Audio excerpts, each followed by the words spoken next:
in the Sum 41 was that? Yeah, that was I'm felt ready like I to was about to go. watch Boy Meets World new Oh It my brought episode. me God, back. Warp Tour. All right. Well, good morning, everybody. It is Tuesday, August 26th. I am Katy Perry. This is the Daily Rip Live, and we've got Jake Wujastyk and Jerremy Newsome with us today. Good morning, gentlemen. Welcome to the Thunderdome. How are you guys doing? Doing Great. remarkable. Yeah, having Remarkable. the best Tuesday of my life. Jeremy, I bet you're doing remarkable after trying to steal my job the other week. Really, you just like got in Well, there. I I know an tried, and opportunist they're when I like, see one. "No, get out of here. You're No, you're I'm 1/13th as good as Katie, oh, so they kicked me you off." know. Even I need time off. But Yeah. I'm glad you guys are here. I always say never trust a man with a J name, but I think you guys are okay. You guys are gonna Now we have be. two. J You squared. got two. It's like, are Yep. either of you a Scorpio? Because that's just the no. No, I'm a Okay, great. Taurus. Okay, both I don't know. Taurus. All I know is like J Scorpio. Like no. But these There's a story behind that one, but I'll save that for another time. next episode, tune in. But Jake and Jeremy are going to walk us through some new setups they have today. We're going to talk Tilray, ONDS, Cracker Barrel, perchance. And in between, I'm going to share with you guys some news readouts so you have everything you need to know going into the trading day. Quick headlines before we jump into the charts. We have Trump and Lisa Cook teeing off. President Trump making moves to fire the Fed Reserve Governor Lisa Cook. She says he has no authority to do so. I think more people should do that. If they get fired, just say, actually, you can't, and see what happens. The development has some people concerned about government overreach, but Person Axio is reporting this morning. Investors are mostly shrugging it off. I feel like we're just used to weird stuff this year, and this is another one of those things. Speaking of weird stuff, Cracker Barrel doing some damage control. I never thought I would say that on this show, but they are. They basically turned their logo into a yellow hexagon that does not have a barrel in it, and people freaked out, including investors. So they went out on a little press blitz yesterday, reiterating to diners and to the street that they still stand for the same values they always have, which are hard work, family, and scratch-cooked food made with care. That's literally what they said. So they're still down 15% this past month. As Ryan Dietrich noted yesterday, on Friday, 90% of the stocks were up, and they were in the 10% that did not end positive. So Cracker Barrel going through it. You guys have been. We're chatting a little bit about Cracker Barrel backstage. What are you looking at here? What are the charts telling you? And also, would love your general opinions on the logo or the dining experience. Cracker Barrel is the only place Jake and I eat.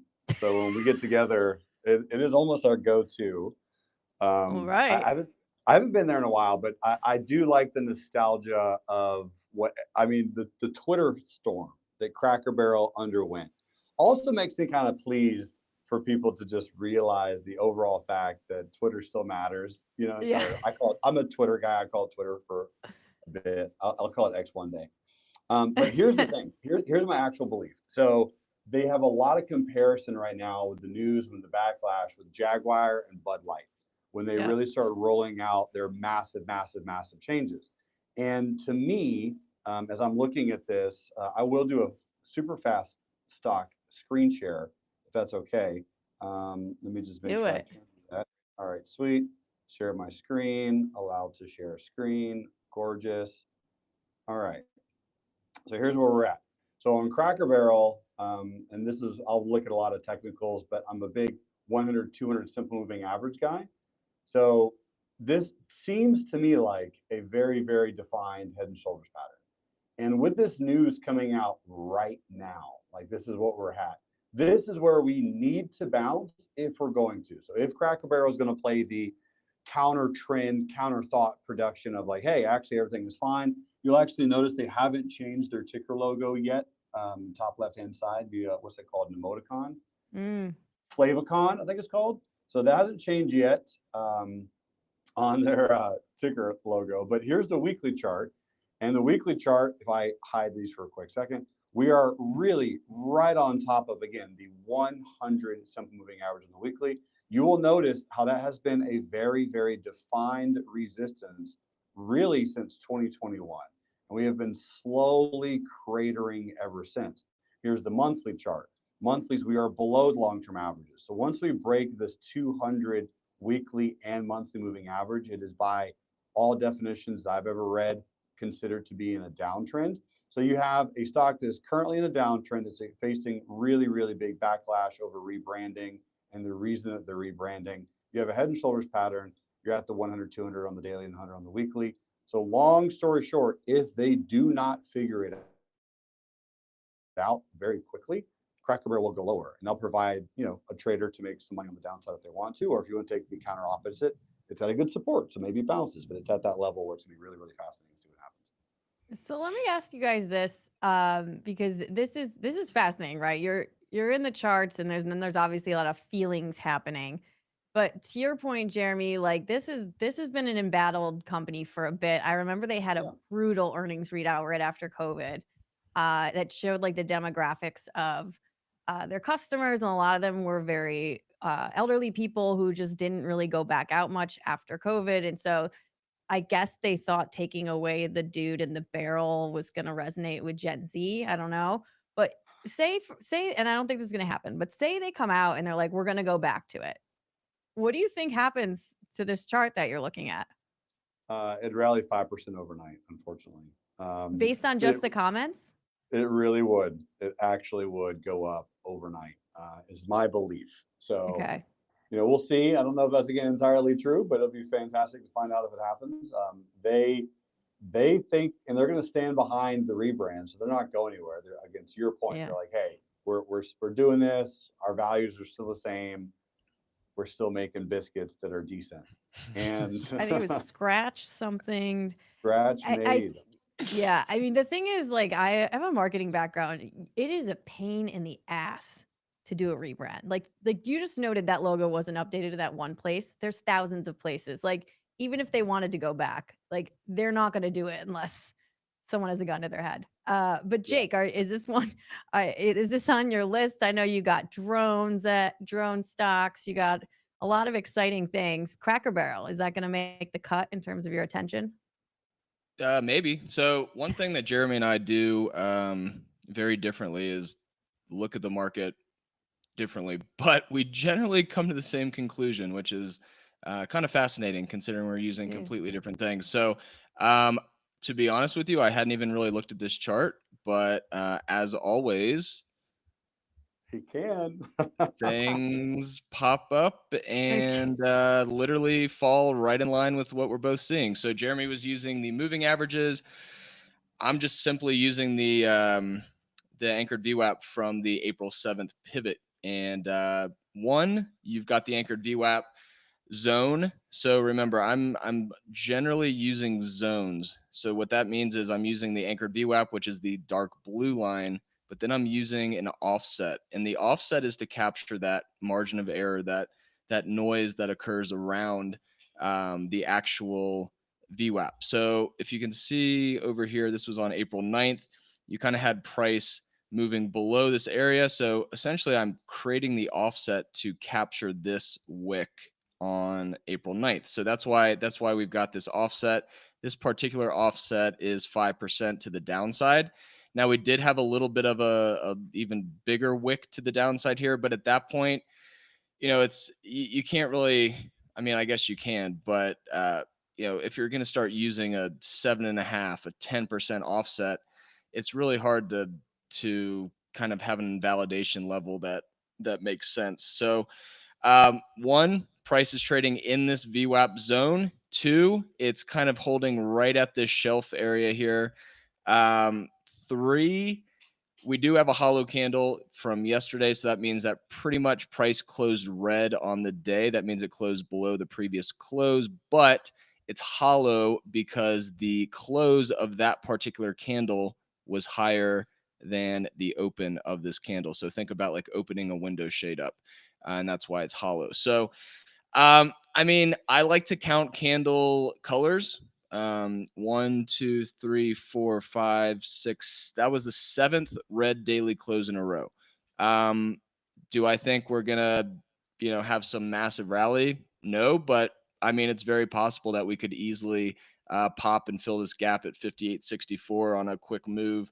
You know, especially after this big of a hammer candle here. Mhm.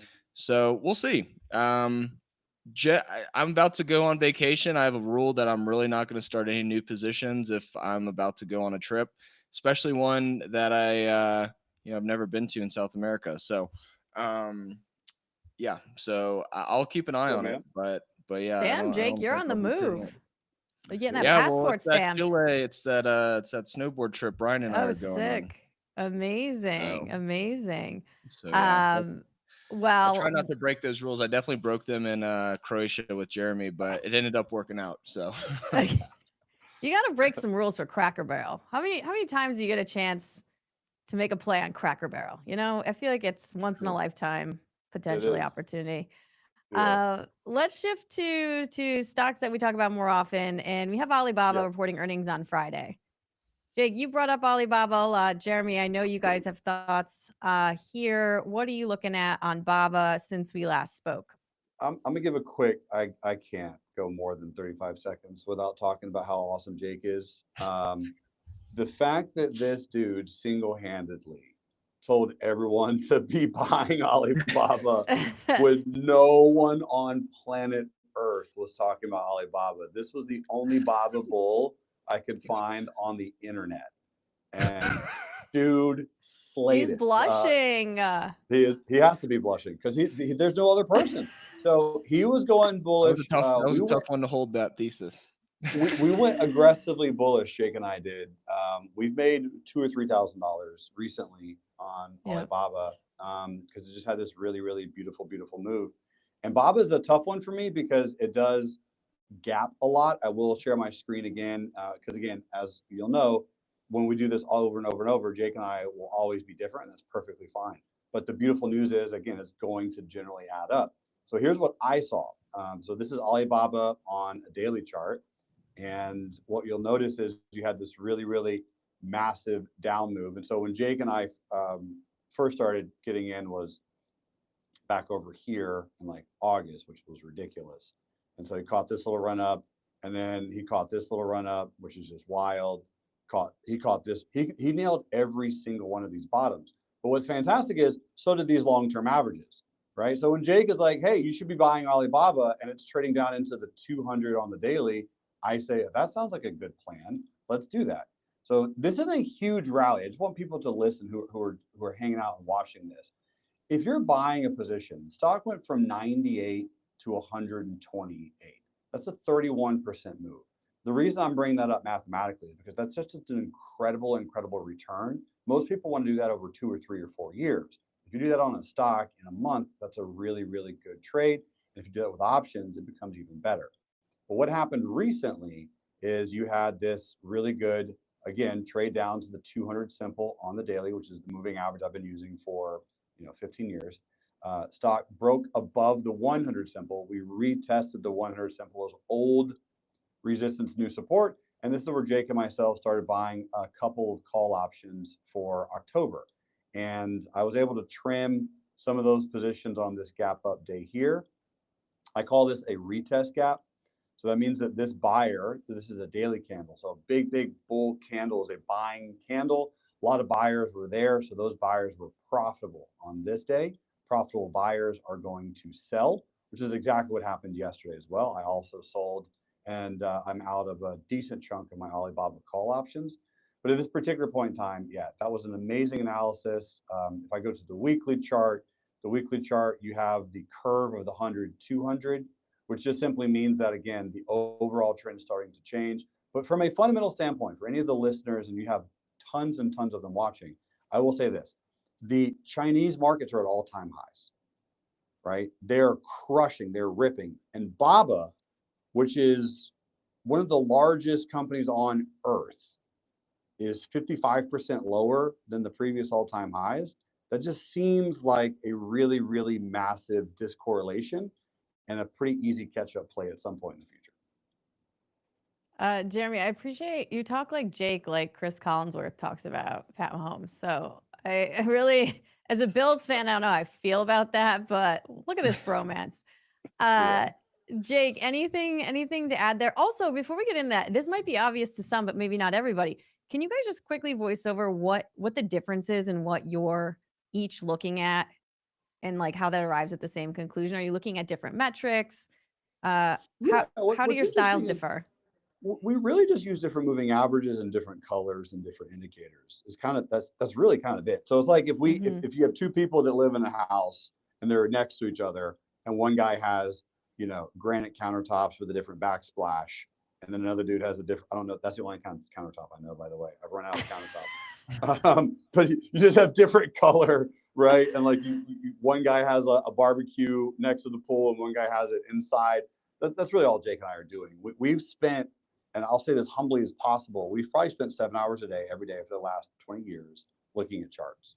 And when we started, we started with whatever we started using, and we just slowly changed and shifted, but ultimately the basis has been the same. And so he has better granite countertops than I do, but it's, you know, it's just different colors. Well, I mean, mine's mostly focused on volume. So VWAP, volume profile.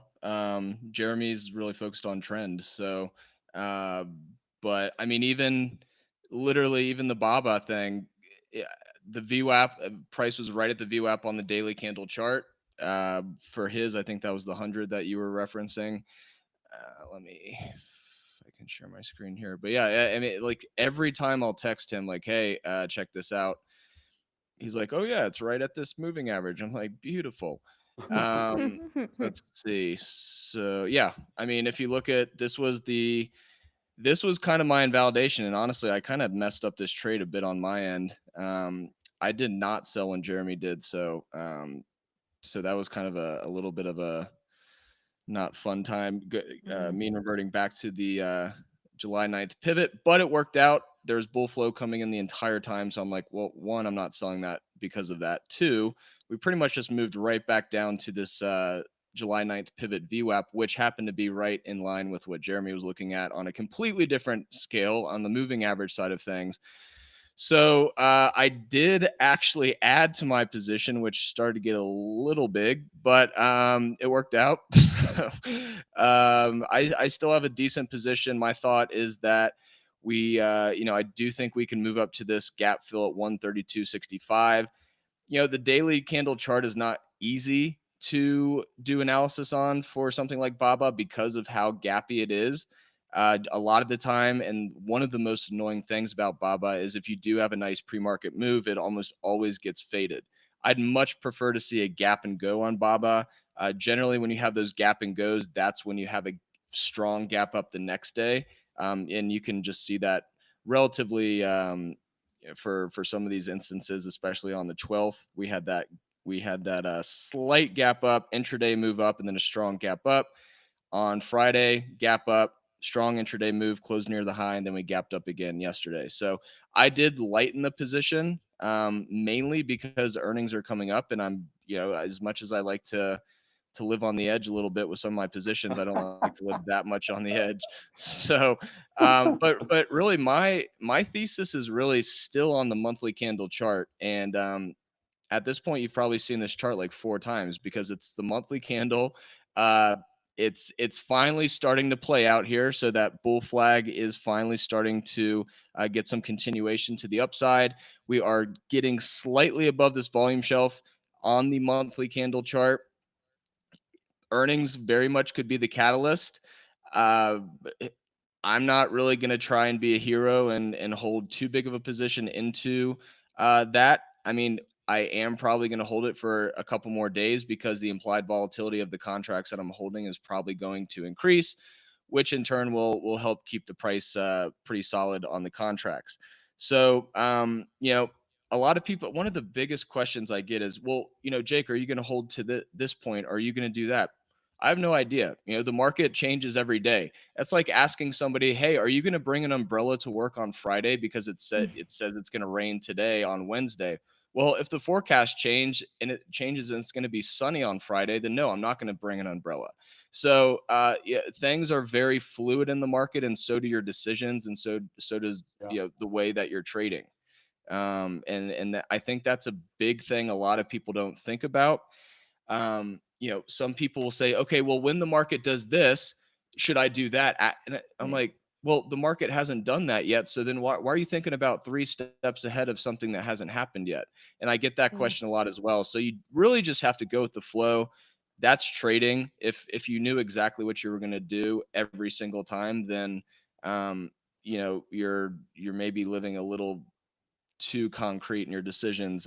My decisions are fluid, and they're a function of how the overall market looks. But overall, BABA looks good on the monthly. If you look at the weekly, we've got this volume gap. We finally got a weekly candle close above the volume shelf here, right around 122.10, and then. Honestly, I did like the pullback yesterday. I really wanted to see that gap almost fully fill. I didn't want to see us just gap and completely go. Volume shelf, volume gap, literally right up to around 132, which happens to also be where that gap is at 132.65. So, I mean, all in all, this is just a high probability setup. The problem is earnings, and that's what's really kind of, just got me a little bit kind of like back and forth on, okay, how much of this position do I want to hold?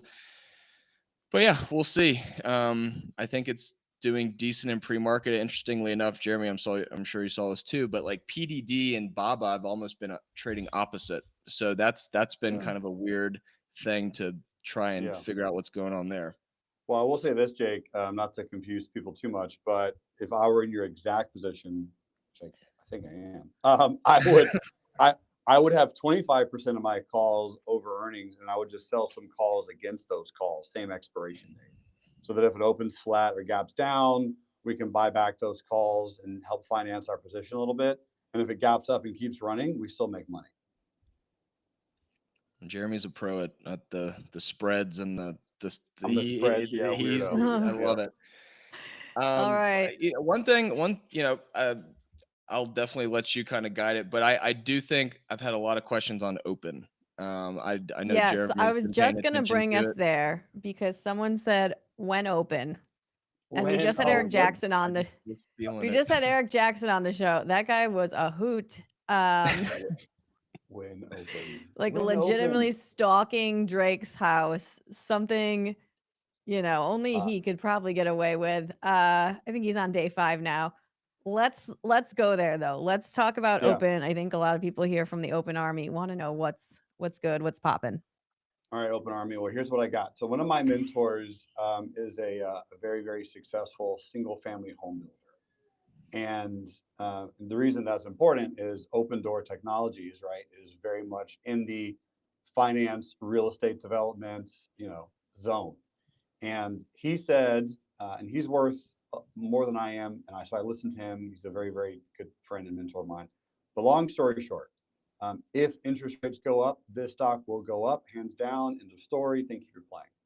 So keep that in mind. Their revenue and their earnings isn't really fantastic. They've been on the decline. So again, if you're just clicking on these earnings, you can see just in general, right? We were at 3 billion and some change Q1 of 2022. Granted, we haven't had Q1, but to compare apples to apples, right? July, like 1 billion and some change. This last one, 1.5 billion. So I mean, it's very, very, very small change. But this is what I do look for, and this is happening right now. This is really, really interesting. So this is the weekly chart. And what we're going to notice down here is a bunch of selling volume, large selling volume coming on the weekly chart. So Opendoor has a very big short interest. So short interest means people who are betting against the stock. You probably heard the term short squeeze a lot on this show. It's very similar to what they did on GameStop. So Opendoor Technologies has like a 32% short float. And that's mostly because the company kind of is garbage. They do make decent money. They do make okay revenue, but it's been in an absolute death spiral. The stock was at 50 cents a month ago. 1 month ago, they're at 50 cents. So we have 10x in a month. Now, granted, people are like, oh, this stock's going to go to 80 or 90. I don't have any hallucinations of that. Their highest ever during the bubble, the SPAC bubble of 2021 was 40, 39, some change. I think 10 actually is very, very, very doable. And again, looking at these long-term averages, we did close above all of that bear volume just last week. And what we're doing right now is kind of retesting it. So for me personally, I do think it's worth taking some stabs on Opendoor. The implied volatility is very high. It's not a very expensive stock, so you could have some shares. But if you get something like this, a pullback into 376 is one of the most no-brainer entries I've seen in a very, very, very long time. But most likely today with this candle, we will stay within this range and kind of keep slowly pushing. And I do think ultimately we get into $10. What myself and my mentor are doing personally is we're buying some shares of Opendoor, but we're also going to place some bets with some out of the money calls with what I call an absolute zero risk. So just to define it really quickly, an absolute zero risk is if you said, okay, I'm willing to lose $10,000 on a particular trade, right? That's my risk. So my risk is no way I can lose more than that. Like, all right, sweet. So if I have a $10,000 risk and I want to buy an option contract that costs $1, how many option contracts can I buy? And you take 10,000, you divide it by $1, and you divide it by 100 because that is the amount of contracts you're controlling. That's how many shares you're controlling. So this gives you a large opportunity to say, listen, whatever your risk is, whatever you're comfortable with, it can be $500, it can be $200, it can be $300. It's very similar to go to a casino, putting some money on red and saying, hey, I hope something cool happens, because your absolute worst case scenario is you lose your investment. But best case scenario, if you had bought some call options on open, really any call option at all, over the last month, you've done extremely well. And by extremely well, I mean, you're up hundreds and hundreds of % of return. And I think that that's kind of the point. I think the whole point of markets is to make money and not lose a bunch and kind of continue that process, because making money and keeping money are two different energies. So this one's going to be a fantastic trade that I do think ultimately will go a little bit higher. I want to get Jake's thoughts, but quickly on timing for this, right? It's been a while where it's been all the prediction markets are saying the rate cut's going to happen, I think, on the 17th. When do you need to make these moves if you're going to make the moves? Is it priced in yet? Like how does the timing factor in here? Great question. Yeah, I mean, I will say this, we shouldn't get a rate cut. We don't need one. All assets are at all-time highs, and eggs are like $400,000. I can't even buy an umbrella. Jake mentioned an umbrella earlier. I'm not going to bring an umbrella to work ever because inflation is so high. I can't afford an umbrella. I'm eating Cracker Barrel and not buying umbrellas. So for me, it's not priced in totally yet, although it's very, very close. But if you are going to be buying Opendoor, if you're going to be playing it bullish, it needs to be within the next 2 to 3 weeks. I do think that a rate cut in September is very plausible and possible. And I think if they do not cut in September, but say, hey, we will be cutting in the future, Opendoor is still a stock that almost has to go higher if they cut interest rates. Mm-hmm. Jake, what do you think about this one? Yeah, I mean, I was trading it a bit. I think I traded from like 270 to 340 or something. But yeah, I think it's also going to go up. I just have always, and this isn't even in the market, this is like in light. If everybody's doing something, like something in my head just like, nope, we're not doing it. Yeah. So yeah, I mean, I can quickly go over mine. I think, we'll see what happens. I think the market's doing decent. I haven't really been able to look at it too much in pre-market, but I know Bitcoin got a little bit of a pop. As far as the levels that I'm watching, once again, funny enough, pretty much aligned right with Jeremy's. I have around 360 to 340 as a potential downside area. The problem with this stock is it's so volatile. So the volatility creates these extremely wide zones.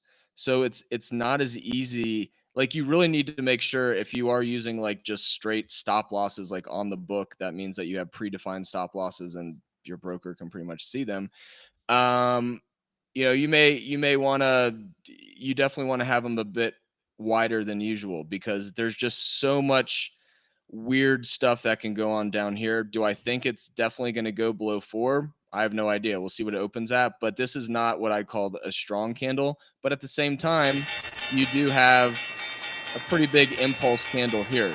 So, this is a pretty status quo changing candle here. I mean, I think this was a 40% day. So we'll just have to see what happens. I wouldn't be interested in this until it got down to the mid threes. So Jeremy said like 376. Somewhere in the middle of this SR flip zone. You can't really make too many decisions at 305 to 410 because that's a pretty wide range. So that's why the VWAP kind of cuts that in the middle. But if it goes without me, that's totally fine as well. I hope a lot of people make money. I know it's a big retail stock, and if I were just going to follow the market the way that I follow the market, I really wouldn't be interested in this until it got to the mid threes. And even at that point, I don't even know if I'd be interested in it, but it would at least give a much better setup than it does now for me. I just don't like a candle that looks like that. I think it was up 12% or more yesterday, and then it closed down 9%. And it just seems like this trade is so crowded at the moment. It's like, who's going to be the next buyer? I saw a ton of people yesterday, and this was like, oh, this many likes, I'm going to buy $1 million worth. Like that's generally towards the top, not the bottom, at least the short-term top. But who knows? People do whatever they want. I just know that if you were playing this as like a hand at blackjack, I'd have a much better hand down here in the mid threes than the current price. So we'll see what happens. I think if anything, it's probably going to front run an interest rate drop or decline versus waiting until they actually decide if they're going to drop rates.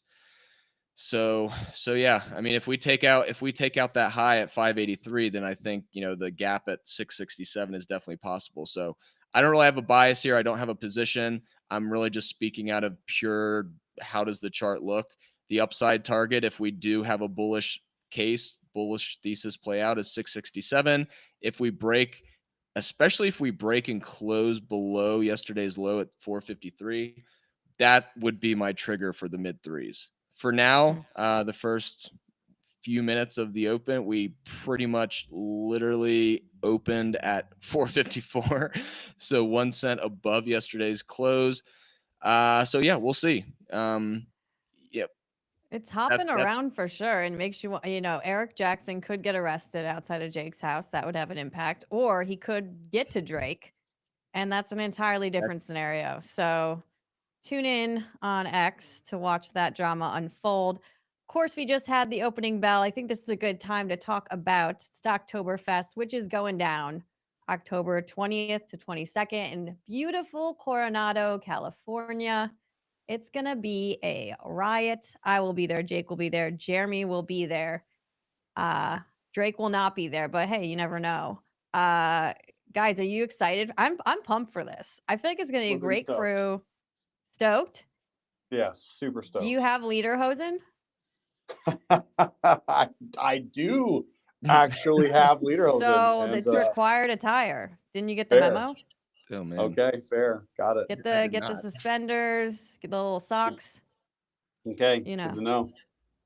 I'm excited. It's just seeing a lot of people that you interact with, on X and Twitter, Stocktwits, all that, like actually interacting with them in person. I do like the fact that it's not going to be 3 days of just literally presentations. That's going to be nice. You can talk about the stock market on the golf course as well, believe it or not. So I'm going to golf. I don't golf, but I'm going to participate. So on the golf course then. Sorry to the grass that I'm going to definitely ruin. But you're right. It is like a good mix of content, but like space for chilling and having side conversations. We had Ryan Dietrich on yesterday, who told a quite heartfelt story about how Stocktoberfest kind of led to a connection that led to his current role as chief market strategist. So we hope to see you there. You can check out more information at stocktoberfest.stocktwits.com. It's weird to think that that's coming up soon, but we got college football this weekend. We got NFL. Jeremy, you did the eyebrow thing. Do you have? Yeah. Do you have a draft. team? I did my fantasy draft. All my college buddies. Who you got? The obligatory draft. Oh my goodness, Katie. That is very, very classified information. Oh, Thanks for I asking. I did one, like, I haven't done it in a while. I did one like 3 years ago, and I just drafted all of the bills, which is the opposite of a diversified portfolio strategy. But I was like, I don't know what I'm doing, and I'm going to do this for the bit. Yeah, So that's fine. uh, Josh Allen did really well. yes. Wow. ONDS Yeah. is over 5. Wow. Yeah. All right, let's go. Let's Stock go there because that someone covered else call. requested ONDS. So Let's jump soon, on in. soon, Katie, Jake will come on the show and he'll have to show off his tattoo. So you'll Yeah. be very Wait, excited. whoa, Haven't whoa, gotten whoa, that what? yet. Well, Go ahead, wait, tell what? him, Jake. Go ahead. I got called on my. Well, I think when we first discussed this, that I got back into ONDS. I said I'd probably sell some 350 covered calls. Was feeling apparently some type of way and said that I'd get an ass tat of the ticker on my butt if I got called on those options, and I did. So has Did you not do happened it? yet. Has not happened yet because funny enough, I have gotten an ass tat while traveling before, Oh. and it was not. It was from Japan to LA, and that Oh was not no. comfortable. So I really don't want What to have was to deal it? with that. What's the other ass tat? It's a check mark. My buddy and I had traveled like around the. Yeah. Are you My buddy and going, I had like- done a trip around the world. So we started in Europe and went to I Asia get and check like that off. exactly. Yeah. So my So are buddy, you going same cheek or the opposite cheek? Opposite. I can really never remember which cheek it's on because Well, you better ask because I think you So, want to like even it I out. think Maybe. we're gonna even it out for Even it sure. out. Or you could go lower Um, back. Are you getting the ticker or the logo? Oh, wow. TBD. Yeah, TBD. We're going to find out. Katie, and I do, again, listen, I know that it sounds like I have a love affair with Jake, and I kind of do, but it's allowed. It's allowed. I'm going to tell everyone this because this is 100% true and verifiable. Jake was balls deep into ONDS at like 88 cents and $1. He rode this thing You have been up. talking about this one for a minute. I remember that. He rode this guy up from like $1 to like, let's call it $1.86 with size, right? So I mean, he had like hundreds of thousands of shares. So this move represents like a couple hundred G's. That was when we were in Croatia. Yeah. So this is You we will serious? always remember this trip. Yeah. Both him and I made about $50,000, $60,000 a day on this trip because this flipping stock. But again, here's what I'm excited about. This is what I want all the listeners to just really know and understand and be a part of. Stocks are second grade math, and that's what I don't want anyone to ever forget. Like if you buy, let's just say 100,000, I'll do 10,000. Let's say you buy 10,000 shares of anything. Doesn't matter what it is, right? It could be any stock on earth. And if that thing moves 40 cents, you make $4,000. That's it, right? That's the math that you need to understand. You can buy 10,000 shares and you can be on a cheapable stock. And if it moves 40 cents, you make $4,000. That's a car payment. That's a mortgage payment. That's a house payment. That's a rent payment. That's food for the month. Like that's a really, really, really beautiful income for 99.999% of the world, in addition to what you're already doing. So this move on ONDS did go from $1.28 to $1.90. So $1.28 to $1.90, which is 70 cents in like 3 or 4 days. And so again, if you had 10,000 shares, you made $7,000. Like that's a really, really remarkable income. And then Jake and myself, we sold some of our position and then we reinvested the profits, got back in, rode this little move up, which was awesome. So that was $1.50 to $2.50 essentially. So another $1 a share on however many shares you bought. And then we did it again from here. So this was what's called a 10 EMA trade for me. And I posted this on my Twitter so that people can kind of understand the strategy. But the 10 EMA is the first bear above the 10. So I added to the position. We got back in at 224. And I think Jake is still in full size. I trimmed because I'm a chicken.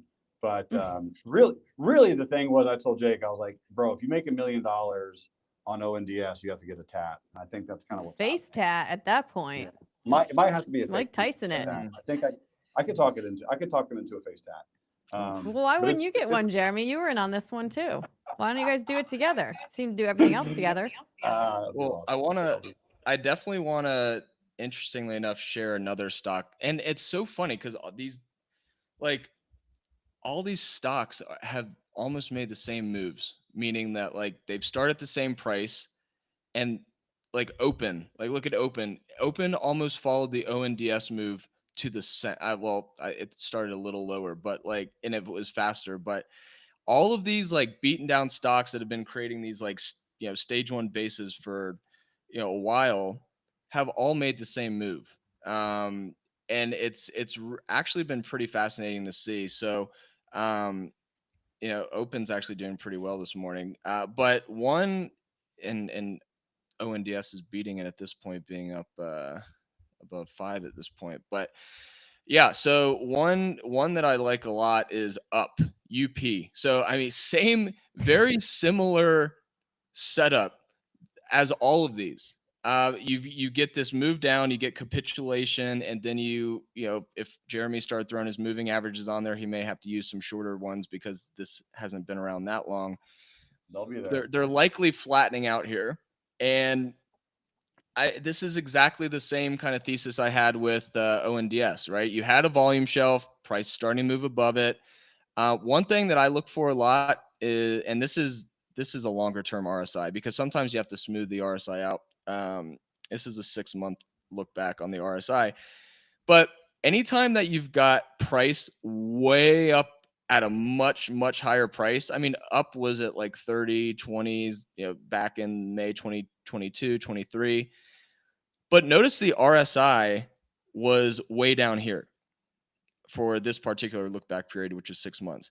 Now the RSI price is at 234, and the RSI is now breaking out, while the Williams percent range is also overbought. Now, the Williams percent range overbought does not mean anything other than momentum is starting to increase. So the fact that the Williams percent range at 234 is now showing momentum increasing as the RSI is breaking out, I mean, I'm probably going to hold this position. I would sell covered calls on it, but there's absolutely no liquidity at all.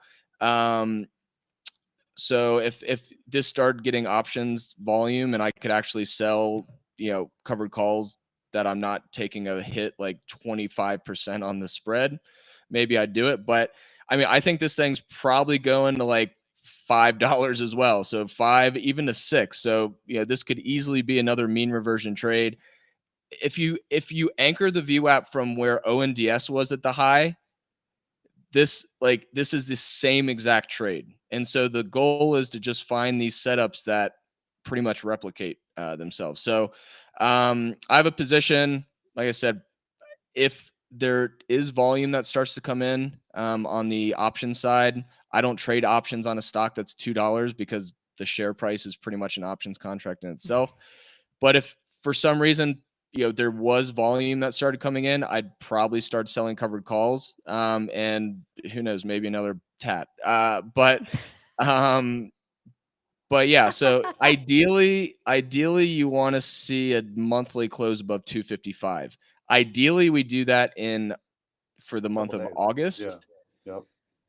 And if that's the case, this thing could move pretty quick. I think, and it's honestly almost a similar market cap as Open was as well. So I think the market cap at this point is like 1.5 or 1.6 billion. So if it did move up to this 450 to 5 area, it would literally be almost a replication of the Open move. So that's what I'm looking at. Like I said, anytime I see price at a much lower price than what it was way back in the day, and the RSI was much lower, people look at RSI like, oh, the RSI is higher, that's bad. Like, RSI means relative strength. So if the RSI is moving higher, that means the stock is getting stronger. It's only when you have like extreme overextended moves where you're way above a moving average or something like that, that's when the RSI can be used as a potential sell tool. But when you're literally below the average price per share paid over the last 4 years, you're likely going to get a mean reversion move back to at least where a majority or the average share that's been traded over the last 4 years. That's what the VWAP is. Volume weighted average price. So this line at 637 means for every single share that's ever been traded since July of 2021, when we pivoted here, that is what the average price per share is that's been traded. So generally you get these mean reversion moves back to this area. And then at that point, everyone's back to break even. That's I'm sure everyone's been here where it's like, oh, well, I'm back to break even. I just dealt with a 50% drawdown. I'm going to get out a little bit. Or they take the whole, they take all the size off. To be clear, I like how Jake accurately says VWAP, because some people say VWAP, but it's not volume weighted average price. It's average price. So you have to say hard A, not soft A. Yeah, well, like when Fetty you learn Wap. from It's like when you Fetty learn from Wap, Brian Shannon actually makes a face when you say VWAP. So once I realized that is not the way you say that, he is very. I think I was at a conference. Hard A. I was at a conference one time, and he told the entire group, the crowd, he said, "It is not VWAP, it is VWAP," and he will definitely call you out if you say it the wrong way. Good. So him yes, and I share similar sentiment. VWAP, get it right. Katie, can I share some actual companies now? Yes. Because me and Jake love trading DGen absolute garbage. Yeah. Because it's all patterns. It's all patterns, and that's what's beautiful. But there are a couple of stocks that do have some really, really interesting fundamentals that I'm also watching that are down nicely. They're moving. So one is Unity Software. So this is a software company out of Denmark area. And one of the things that I find really interesting is this huge volume bear selling day. This was on earnings. They did really well on earnings. So they gapped up on earnings and they sold off. One of my rules, if you're listening, one of my strategies for buying long-term call options is if a stock that is in a certified, verified uptrend has a big down day classified by 5% or more, I will buy calls on that day. So I did snag some call options on Unity on August 6th, but here's kind of what I'm looking at for that play. The reason that volume is so interesting to me is I'll be selling and locking in some profit here at the 200 simple on the weekly chart. However, this is a company that has been increasing revenue quite nicely. So to really zoom out, big base. Let's just go back to 2021. They were doing like 273 million in revenue, and stock was at $131 a share. And then they posted at the top of the bubble rate 286. So now they're doing 440 million in revenue, top line, and the stock price is 1/3 of where it was. So that again shows to me a pretty big discrepancy, because fundamentals do matter. If a stock's revenue is going higher and price is going lower, it's an eventuality that the stock will go up. So that's always a good thing to know. But what I'm looking for on Unity is something like this: a breakout above 41. This could be a couple of days or a couple of weeks from now, but a pullback and a little bit of a dip buying opportunity after it kind of pushes higher will be a very strong buying opportunity. And I do think that stock is going to go higher. I'll do two more. And all right, let's go. Our boy Jeremy, you gotta. Or something else. I don't think I've ever heard Jeremy talk about the stock market and not bring up Tesla. So you kind of have to. Fair. I was gonna let you do that, but I'll talk about Tesla. I want to talk about it too. So twist his arm. Perfect. Yeah, it's coming. Okay. So this is what actually I do call this a gap and go, not because it gapped and really ran, but because you had a bear candle. So this was a selling event before the actual earnings came out. And so now you have a lot of bears that are squeezed. So you had bears that shorted that day. This gap, this open, literally trapped every single bear for the last 2.5 earnings releases. We held the 200, so I'm a net buyer here. I'm long on ZETA shares, and the overall trend looks really nice. This is again above the daily 200. The earnings on this one also really nice. Here's the weekly chart. Weekly, just clean, really nice move here in 2024. So it didn't really participate in the crazy bubble. It did have a nice pullback, but it was slow. It was kind of steady. It's kind of controlled into the 200, 100. It held well. And again, from an earnings standpoint, you'll slowly see that they have been increasing earnings pretty nicely, which is great. You want to see that. So long on this one, I'll do Sezzle and then I'll do Tesla. So Sezzle is like a buy now, pay later European company. Overall, really interesting look here. I love it. I mean, this stock was at 180 just a few days ago. Now it's at 91. So beautiful, beautiful discounted price in my personal opinion. I do think this is going to take some time to recover. So we'll probably get something like this ultimately. But while it's down here, I'm accumulating, which means I'm buying some shares on down days. I'm selling puts. I'm looking to own some shares of Sezzle. They've already had a split. I think this is a post-split. You had the big, massive, incredible run. I think this is just a natural, easy, cool progression. Again, did well on earnings. So I'm buying low on this one and buying slowly. And then, of course, yes, I will oblige. Tesla, I love this chart. I trade Tesla every day, or at least I look at it every single day. This is the #1 stock that I trade because it's so volatile. It's so voluminous. There's the word of the day. And it gives you beautiful opportunities to capture really, really awesome price movement frequently. And so right now you are above the daily 100, 200. We're above the weekly 100, 200. And we're above the daily, the weekly 10, 20, 50. We're above the daily 10, 20, 50. We're above the monthly 10, 20, 50. So Tesla's in a verified uptrend, which just simply means when it has weakness, buy that weakness. This was weakness. So last couple of days, last couple of weeks, you had these pullbacks. Those were down candles, down days into a verifiable, certifiable, unquestionable uptrend. You buy those opportunities. So Tesla, if you start seeing some weakness over the next 3 or 4 days, which we might get some, but when you see it, if you see it red, my thought process would be buy that red, buy weakness, sell strength.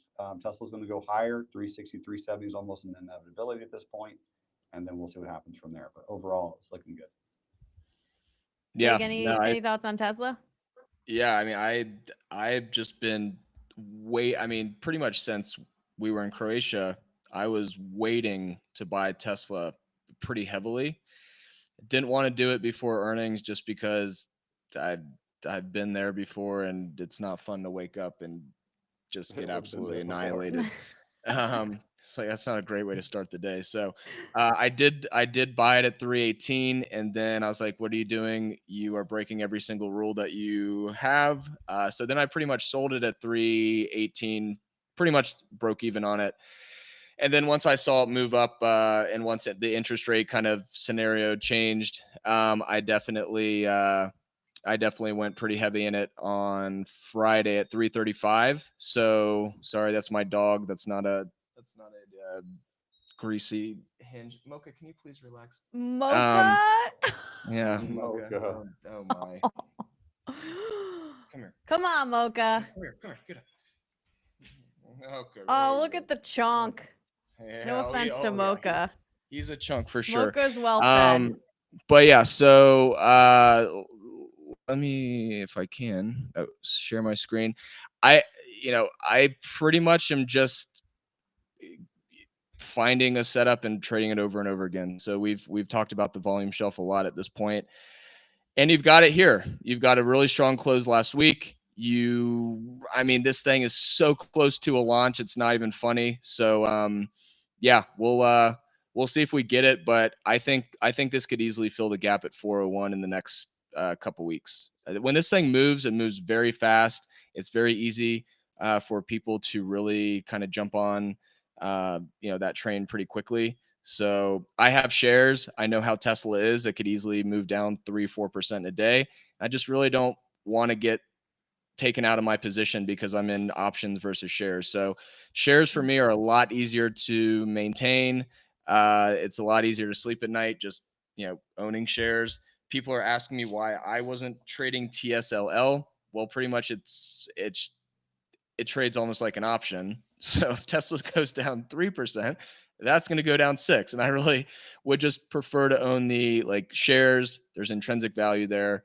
So Tesla shares is definitely something that I have right now. All right. Well, we've been through a lot of things. I know one we didn't touch on, which maybe we can quickly lightning round, is Tilray.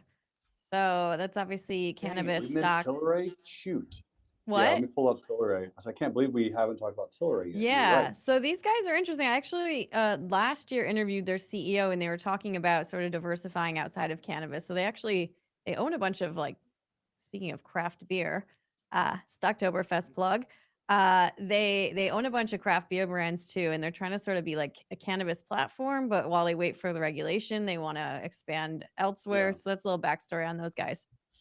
I like it. They need to do something because they're losing tons of money. And if you lose tons of money selling weed, you're doing something wrong.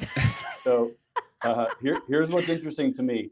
Huge bear volume back on August 12th. So you can see that big bear volume. And then the very next day, we closed above that bear volume, again, trapping any short in that position with a 10 out of 10 bull candle. This is called a Marubozu candle. Shave bottom, shave top, that is going to revolve higher very often. So what we got over the last couple of days really was just a normal, natural, needed pullback, and I'll show you why that happened. But what we did is we did have a really calm retracement. I did pick up 7,000 shares on Tilray at $1 into this little area here and $1.05. And then I did sell some right here, and we'll talk about why in just a second. But really good push out of here. Nice looking move. Now, here's the weekly chart. And the weekly, there's your 100, which is kind of like my magical moving average. The 100 period is a very strong support, very strong resistance. And we're kind of battling that right now at this point from the top. So that's going to act as a little bit of a support level. So ultimately, if you are buying Tilray, my personal opinion, you are going to want to buy pullbacks. You're going to want to buy weakness. You don't really necessarily need to chase it. So you can buy some now, 143. And if it trades down to this 120 area, probably pick up some more. It's very cheap. It's very inexpensive. And you could have a stop loss at 72 cents and feel really good about your risk control. Because is it likely this could go up to $2 or $3? And the answer is yes. I mean, anything is possible in Tilray at this point because it's an absolute dumpster fire. And dumpster fires, I mean, look at this. It's hard. You can't even see the entire stock chart. It was at 281. They haven't had a reverse split yet. Stock was at 37 cents. So us in the pro world, we'll call all this that's happening right now a dash for trash. And Right. dash for trash happens generally very close to a market top, by the way. So when I say market top, I think Jake and I would agree that it would be a short-term market top, right? We would trade sideways. We'd have a 6 to 8% pullback on the S&P, and then ultimately we would and will revolve higher in the overall markets. But I think right now at this exact moment, all these random companies, they're just surging. It tells me that we're getting pretty close to a top because big money is looking for somewhere to move because they know the markets can't do it. Yeah, yesterday we had like a macro conversation with Steve Howe from Bloomberg and Ryan Dietrich. You guys can check that out on YouTube, but they were basically, Steve was talking about the short-term pullback potential based on historical data, and then Ryan was talking about the mid to long-term reversing, of course, back to the bull market. So if you guys are into that topic, check that one out. Is he coming to the event? So Yeah. I asked him, it's TBD because his son has football. Oh, I'd love to meet him in person. I know. He is such a great dude. I said Cool yesterday, like, he's just like a nice guy, but like he credits everyone he sources. I've never seen anything like it. Like, I know that's like the bare minimum, but he's like, he's like, oh, I got this data from this specific person. And I was like, dude, I don't know how you know all that, but we got to get him to come. Maybe his son will, come with him, sustain an injury, his season will end, and he'll get to come. Hopefully, we don't want that to happen, Brian. But we would love to see you there. Oh, we'd love to see you, Guys, any Ryan. parting thoughts as we get into the week? This has been super fun, by the way. Katie, you're a great listener. You're a great host. I love your energy. I love your enthusiasm. You're a great person. Thanks for having us. All right. Yeah. No, Jake, we'll see you next week. Yeah, I think last comment for me is just, I do think the market's going to front run this interest rate cut. I think there's a couple more weeks I think this whole Bitcoin pullback it seems a little orchestrated to me. It just seems like, people were probably a little too heavy on leverage. And they learned what a margin call is. So it's something to keep in mind that Bitcoin weakness is generally a bellwether for potential market pullbacks, but I'm just not there quite yet. So we'll see what happens. All right. That's the line of the year, really. We'll see what happens. Guys, thank you so much. Happy trading today. Wish you all the best. Everyone else, we'll see you back here tomorrow morning, 9 a.m. Eastern for another episode of Stocktwits Daily Rep Live.